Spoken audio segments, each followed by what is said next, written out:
Kansas GOP governor candidates dig in for long ballot fight. File. In this August 8, 2018, file photo, Kansas Governor Jeff Colyer, left, alongside Lieutenant Gov. Tracy Mann, addresses the media at the Kansas State House in Topeka, Kansas, a day after his primary race against Kansas Secretary of State Chris Kobach. County election officials across Kansas are set to begin reviewing provisional ballots to arrive at final official vote totals in the tight Republican primary for governor. Chris Neal, the Topeka Capital Journal via AP, Wichita, Con. AP, Kansas election officials began reviewing some 9,000 provisional ballots Monday as the two candidates in the state's tight GOP primary for governor appeared to dig in for a long and potentially nasty legal fight that could take weeks to play out.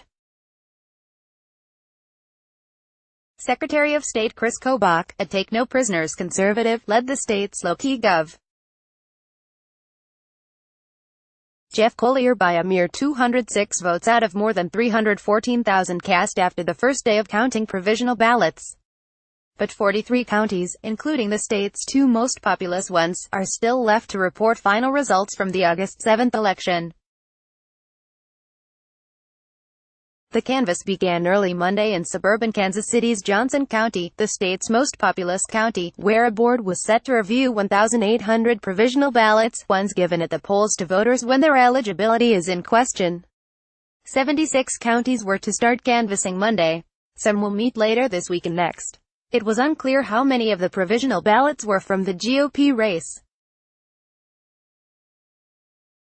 Based on past elections, Kobach said, it's likely that about two-thirds of them were cast in the Republican primary.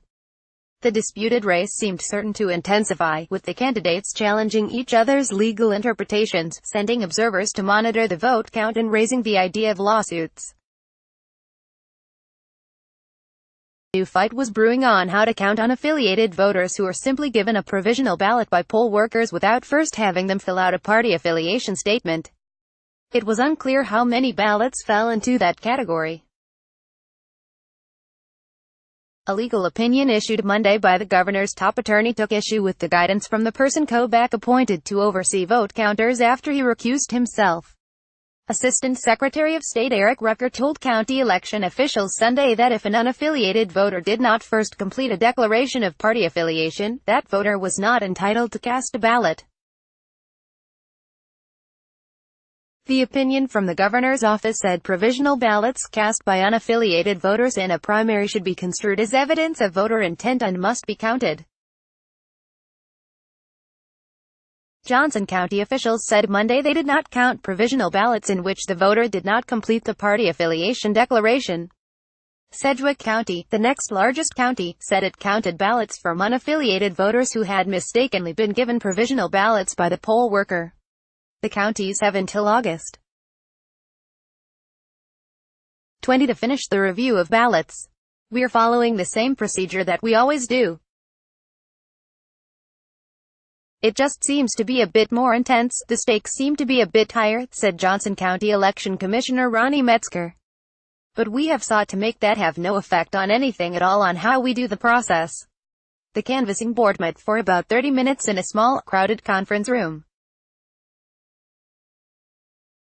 Commissioners asked Metzger a few questions about the various categories of votes that were either recommended for approval or disqualified. There was little contention and no arguing. With such a slim margin separating the candidates, the canvass will be closely watched. Colyer's campaign on Friday announced plans to have representatives in all 105 counties when provisional ballots are reviewed. Not all of the provisional ballots will affect the vote totals in the GOP primary. Some were cast in the Democratic primary, and others were cast by unaffiliated voters.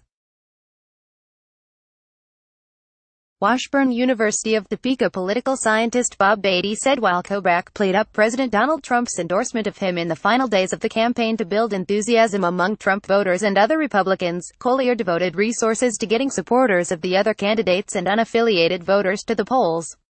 The Collier campaign had a fairly strong get-out-the-vote organization, and part of that is calling those who are unaffiliated and letting them know they can actually vote on Election Day, Beatty said, adding that it is possible both campaigns believe those unaffiliated voters tilt toward Collier. Attorney General Derek Schmidt is already considering the possibility that one of the candidates will file a lawsuit challenging the election results. He sent a letter to county election officials reminding them to preserve any paper files, notes or electronic data related in any way to the election.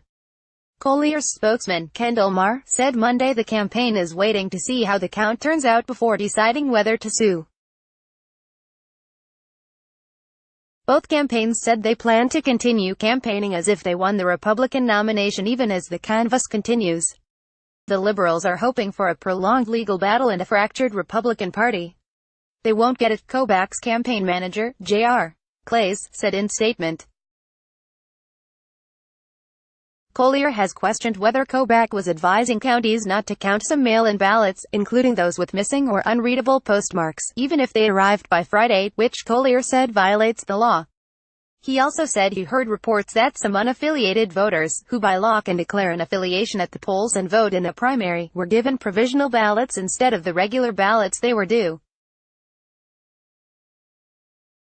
In a letter Thursday to Kobach, Collier wrote that circumstances obviously increase the likelihood that one of the candidates may seek a recount, or even the possibility of litigation. Kobach rejected Collier's criticisms of the Secretary of State's actions. As governor of Kansas, your unrestrained rhetoric has the potential to undermine the public's confidence in the election process, Kobach wrote. Despite holding what is usually a low-profile state post, Kobach gained a national following with his tough stand on immigration and his push for stricter voter ID laws. Polling has shown he has strong name recognition, and high negatives. On Friday, he stepped aside from his duties as the state's top elections official until the primary outcome is resolved, but Collier argued that Kobach still has a conflict of interest because Rucker, his top deputy, is taking over Kobach's responsibilities. The Secretary of State's role in the actual counting of ballots is limited. His office provides guidance, compiles statewide vote tallies and provides general supervision. Associated Press writers Margaret Stafford in Kansas City, Missouri, and Summer Ballantini in Jefferson City, Missouri, contributed to this report. Sign up for Politics in Focus, a weekly newsletter showcasing the app's best political reporting from around the country leading up to the midterm elections. https://bit.ly/2iser3d Copyright 2018 The Associated Press. All rights reserved. This material may not be published, broadcast, written or redistributed.